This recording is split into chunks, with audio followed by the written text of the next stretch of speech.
O vídeo de hoje oferece para você um diagnóstico moral e profundo. Nós vamos falar sobre 7 coisas que Deus abomina e detesta. Aí você vai me perguntar, Wesley, para que eu quero saber de coisas que Deus detesta? Por quê? Você sabendo as práticas que Deus odeia e detesta, você não pratica. E você não a praticando, automaticamente você vai fazer o que Deus aprova. E aí você vai ser abençoado, vai ser próspero e vai progredir na sua esfera aí espiritual, na sua vida pessoal, tá bom? A gente precisa entender o que nós vamos falar aqui hoje não são apenas ações externas, mas é intenções do coração. Porque você lembra de Judas? Antes de Judas ele trair Jesus, vai dizer o texto que o diabo colocou em seu coração. Então a gente tem que tomar muito cuidado com isso. E antes de olhar para fora, olhar para dentro de nós e compreender que tudo começa dentro do nosso coração. Bom, vamos lá? Vamos ler o texto primeiro. Livro de Provérbios, capítulo de número 6, verso de número 16, 17 e 18. Eu vou ler com você aqui, ó. A Bíblia, a palavra de Deus. Aqui, ó. Há 6 coisas que o Senhor odeia, 7 coisas ele detesta: olhos altivos, língua mentirosa, mãos que derramam sangue inocente, coração que traça planos perversos, pés que se apressam para fazer o mal, testemunha falsa que espalha mentiras, aquele que provoca discórdia entre os irmãos. Vocês viram aí? Foram 7 práticas e a gente vai falar sobre elas agora. Primeira prática que a gente leu aí são olhos altivos, pessoa orgulhosa. A gente tem que entender que ter olho altivo é aquela pessoa que olha todo mundo de cima para baixo.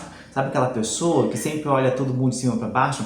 Que ela entende que ela não tem defeito nenhum, que ela não possui limitação nenhuma, que ela é um ser perfeito. E isso gera nela um orgulho, gera nela olhos altivos. E esse olho altivo faz com que ela enxergue os defeitos nos outros, mas ela não enxerga as suas limitações. Esse é o perigo. Então Deus detesta pessoas com olhos altivos. Porque quando eu tenho esse orgulho cega o indivíduo para as suas falhas. Eu preciso enxergar as minhas falhas. Mas entenda uma coisa, enxergar as minhas falhas é uma coisa, compartilhar minhas falhas com os outros é outra coisa. Porque dependendo com quem você compartilha coisas da sua vida, a pessoa vai usar isso contra você. Então, tome cuidado.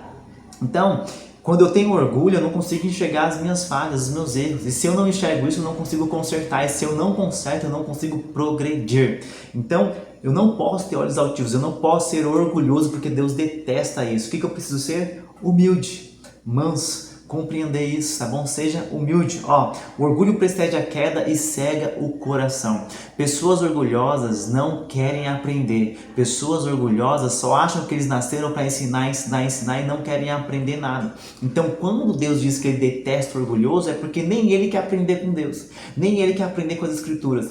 Ele acha que ele é o ponto central de tudo e você não é. Eu não sou. Nós somos humildes. Eu aprendo com você, você aprende comigo. Aqui é um canal chamado O Por Um Pecador. Aqui é a conversa de um pecador para o outro. Humildade é reconhecer que eu tenho as minhas qualidades, mas eu não desmereço as suas. Isso é humildade. Então, primeiro ponto aqui, não tenha olhos altivos, não seja orgulhoso. O segundo, língua mentirosa, misericórdia. Primeiro ponto aqui, a mentira corrói a confiança. Todo mentiroso não é confiável, nós sabemos disso. Wesley, é claro, né? Todo mentiroso não é confiável. Mas eu sei que você já confiou em alguém que mentiu para você, eu já confiei, isso acontece com a gente vai aprendendo. Só que um exemplo, a gente sempre diz que uma confiança, ela demora para ser construída, mas para ser destruída é muito fácil. Então não vale a pena você destruir, às vezes, a confiança que você tem com o outro por causa de uma mentira. Porque você não quer falar uma verdade. Mas, Wesley, talvez a verdade vai magoar o meu amigo. Então procure outra forma, peça para Deus outra forma de dizer a verdade, mas não minta em nome de Jesus. Evangelho de João, capítulo de número 8, verso de número 44, diz assim: pois ele é mentiroso, é o pai da mentira. Aqui é Jesus dizendo que quem é o pai da mentira? É o diabo. Então, se você é mentiroso, você tem um pai. E o nosso pai é o Deus vivo. Não é o diabo, o pai da mentira. Wesley, mas às vezes eu tenho um problema com mentira, então comece a orar ao Senhor para Ele te libertar em nome de Jesus. Se você é orgulhoso, se você é mentiroso, está impedindo você de prosperar, de progredir, de crescer, tanto pessoalmente quanto espiritualmente. Então entenda isso, não seja mentiroso. Lembre disso, Ó, palavras falsas criam um mundo de ilusões. Todo mentiroso, ele vive na ilusão. Todo mentiroso vive na ilusão. Todo mentiroso não vive de resultados, só vive de palavras. Então é por isso que Deus odeia o mentiroso, porque geralmente o mentiroso ele é hipócrita. Então não seja mentiroso. O que é hipocrisia? Hipocrisia é quando as minhas palavras não correspondem às minhas atitudes. Então não seja um mentiroso, não seja um hipócrita, pelo contrário. Você é um homem de Deus, uma mulher de Deus que vai apenas falar a verdade em nome de Jesus. E lembra que eu disse para você, Wesley, eu não sei como falar a verdade. Peça um direcionamento a Deus que Ele vai te ajudar, tá bom? Lembre-se disso, ó, a verdade liberta, mas a mentira escraviza a alma. A verdade liberta, mas a mentira escraviza a alma. Pedro ele diz assim, que eu me torno escravo daquilo que me governa. Se a mentira está te governando, automaticamente você é escravo da mentira. Então eu preciso entender isso, que a verdade ela vai me libertar, mas a mentira ela me aprisiona dentro de mim mesmo. Então em nome de Jesus hoje, e pare de mentir também para si mesmo. Não, fale a verdade para si mesmo. Exemplo, Wesley, eu tenho alguns defeitos. Fale consigo mesmo, não minta para você. Eu tenho defeito, Senhor, me ajuda.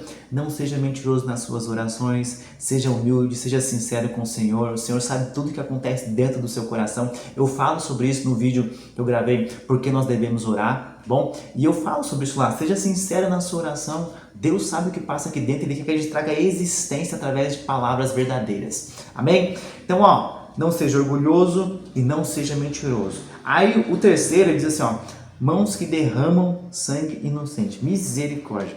É claro que nessa época aqui, Salomão estava em uma época, apesar dele não estar guerreando, mas era uma época onde tinha muitas batalhas, onde teve muitas batalhas. Davi travou muitas batalhas. E ele diz assim, que aqueles que derramam sangue inocente. Wesley, mas hoje eu sei que nós não vamos falar sobre isso. Mas quando a gente fala, este ponto condena a violência injustificada e a opressão contra os vulneráveis. Então, exemplo, o que é derramar sangue inocente? É você praticar uma violência injustificável, sabe? Às vezes, eu sei que eu não estou falando aqui de proteger, nós devemos proteger sim, mas aqui ele está dizendo assim, para não derramar sangue inocente. Então, hoje aqui no mundo espiritual, eu vou falar aqui um exemplo, quando você faz uma calúnia, o que é calúnia? A calúnia, ela simplesmente é uma mentira que destrói a honra e a reputação alheia. Isso é uma calúnia. Porque você pode não destruir alguém fisicamente, mas você pode destruir alguém simplesmente no emocional, no psicológico. Então a gente tem que tomar cuidado com isso, porque aí às vezes eu estou derramando sangue inocente, não é por algo que eu fiz, mas é por algo que eu falei. Então toma cuidado com isso, tá bom? O terceiro ponto é mãos que derramam sangue inocente. Toma cuidado. Tá bom? Em nome de Jesus.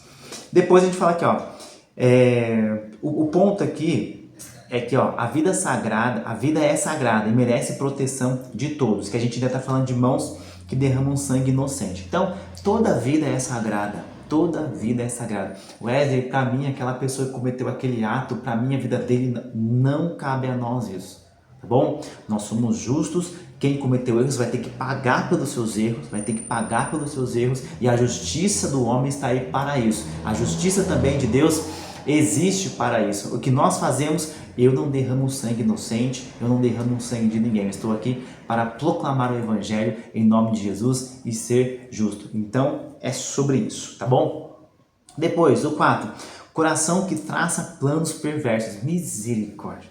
Eu acho que a pessoa está traçando um plano perverso porque está escrito aqui assim, diferente de um erro por impulso, aqui é um mal premeditado. Então, exemplo, porque nós erramos por impulso, e aqui é uma pessoa que colocou no coração, e ele está traçando um plano, e o pior de traçar o plano ainda contra o outro é que o plano é perverso. Deus me livre, misericórdia. O coração funciona como uma oficina onde a maldade é desenhada antes de ser executada. Lembra que eu falei para vocês que o próprio diabo, antes dele conduzir a Judas, ele entrou no coração de Judas? Então, quando a gente fala assim, coração que traça planos perversos, vai entrar dentro do meu coração alguma coisa perversa. O inimigo ele vai sussurrar no meu ouvido algumas coisas perversas, mas eu não posso que isso tome lugar, não posso deixar que isso tome lugar dentro do meu coração e automaticamente eu simplesmente comece a traçar planos perversos contra os meus irmãos. Eu tenho que tomar muito cuidado com isso, tá bom? Ó, planejar o dano alheio é uma corrupção interna. Então, exemplo, começa aqui dentro. Porque a quarta é o coração que traça planos perversos. Então, exemplo, é uma corrupção interna. Eu estou sendo corrompido por dentro e automaticamente está gerando em mim uma mentalidade perversa que eu estou planejando planos contra o meu irmão. Então, tome muito cuidado com isso, tá bom? Ó, maldade planejada revela a escuridão que está em sua mente. Maldade planejada revela a escuridão que está na sua mente, no seu coração. Então pare. Se o inimigo colocou algo dentro do seu coração e você fez assim, ah é? Ele vai ver o que eu vou planejar com ele. Misericórdia, repreendido em nome de Jesus. Não, você não vai planejar planos perversos, você vai planejar um plano de santificação. Você vai planejar um plano de prosperidade, um plano de vida, um plano de reconciliação, um plano de restauração em nome de Jesus. Amém? Depois, o 5. Pés que se apressam a fazer o mal. Fazer o mal já é ruim, fazer o mal já é errado. Se apressar ainda para fazer o misericórdia, né? Crente não, como dizem, né? Então a gente precisa compreender isso. Quando eu falo de pés apressados para fazer o mal, ó, há uma diferença entre tropeçar no erro e correr em direção a ele. Então, exemplo, existe uma, a velocidade que eu corro, a velocidade que eu vou para cometer um erro, só revela o quão distante eu estou de Deus. Então eu preciso tomar cuidado com isso, porque eu estou me apressando para fazer o mal. E isso Deus detesta. Se Ele detesta o mal, imagina as pessoas que se apressam para fazer o mal. Mas tem pessoas, gente, tem pessoas que eles se apressam simplesmente para prejudicar o outro. A vida dele consiste em se apressar em prejudicar a vida do outro. O que nós fazemos? Nós perdoamos, é claro, em nome de Jesus. Eu brinco, né, que tem uma frase que diz assim, eu perdoo, mas dispenso a convivência. Misericórdia, apaga isso aí. Vamos lá, depois ele fala assim, olha, pés velozes para o mal trilham caminhos amargos. Então você está se apressando para fazer o mal, você só vai colher coisas amargas. E um exemplo, às vezes você corre tanto para fazer o mal para alguém, para as pessoas, porque você acha que isso é justiça, e a justiça não cabe a mim, cabe a Deus, e você vai colhendo coisas amargas, a sua vida está amarga, porque você só se apressa em praticar o mal, só se apressa simplesmente em falar mal daquela pessoa, só se apressa em se intrometer na vida dos outros para causar danos a eles. Então toma cuidado com isso, porque você só está colhendo amargura. Então vamos se apressar em fazer o bem. Vamos se apressar em edificar. Vamos nos apressar em restaurar vidas em nome de Jesus. Amém? Depois o 6 diz aqui, ó. Testemunha falsa que espalha mentiras. Misericórdia, né, gente? Isso aqui, é claro, eu sei que você não faz. A gente só tem que tomar cuidado com isso. E se alguém faz que está aí próximo de você, fala pro pessoal, você está abominando a Deus. Deus te odeia por você estar fazendo isso. Ó, a testemunha falsa ataca, o peso da sua palavra pode curar pessoas ou gerar feridas. Por quê? Testemunha falsa que espalha mentiras. Então, olha o peso da tua palavra. Você pode curar pessoas ou gerar feridas. A escolha é sua. Wesley, mas já me feriram bastante. Você não sabe como. Eu sei disso. Não, Wesley, você não entende. Já me feriram dentro da igreja.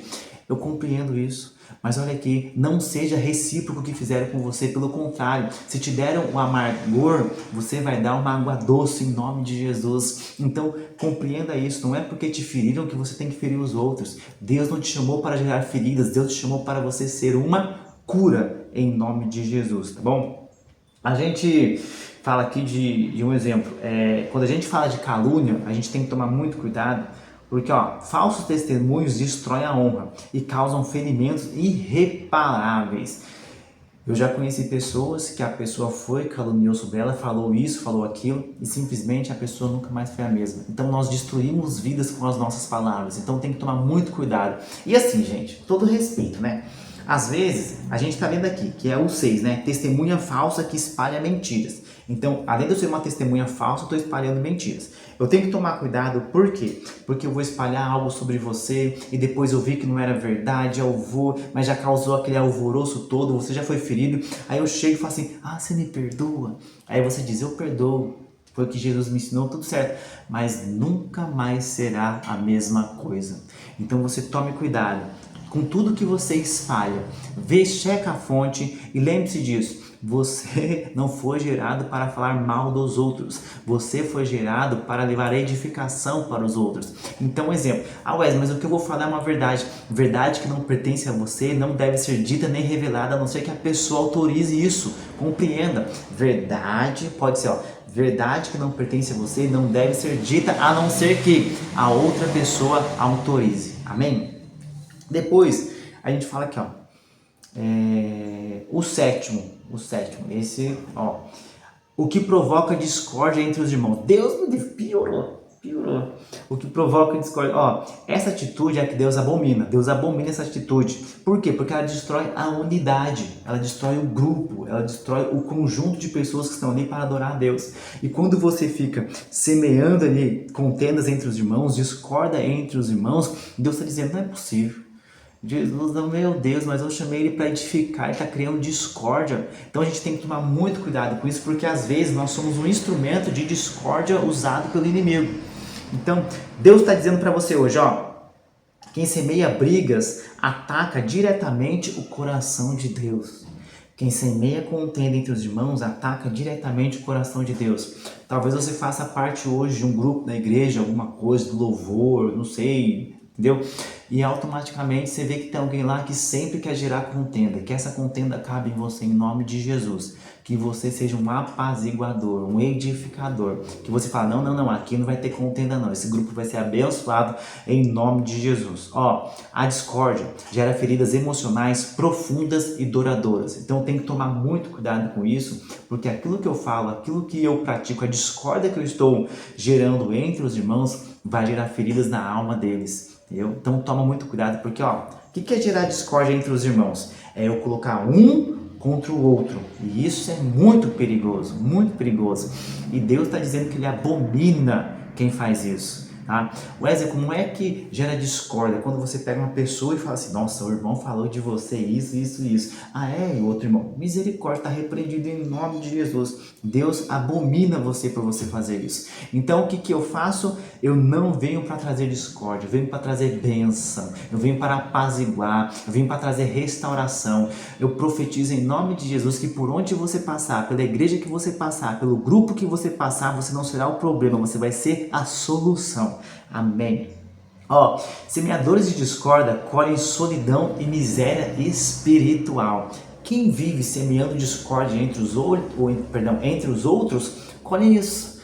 Colhe miséria espiritual, não é próspero, não consegue ser próspero, porque prosperidade são 7 camadas. E ele não consegue atingir as 7 camadas porque ele vive colocando o irmão contra o outro. Então toma muito cuidado com isso. Deus te chamou para você ser um apaziguador, para você edificar a vida dos outros através do seu testemunho de você. Amém? Então vamos lembrar então. Olhos altivos, não seja orgulhoso em nome de Jesus. Língua mentirosa, fale somente a verdade em nome de Jesus. Mãos que derramam sangue inocente, não derrame nenhum tipo de sangue em nome de Jesus, tá bom?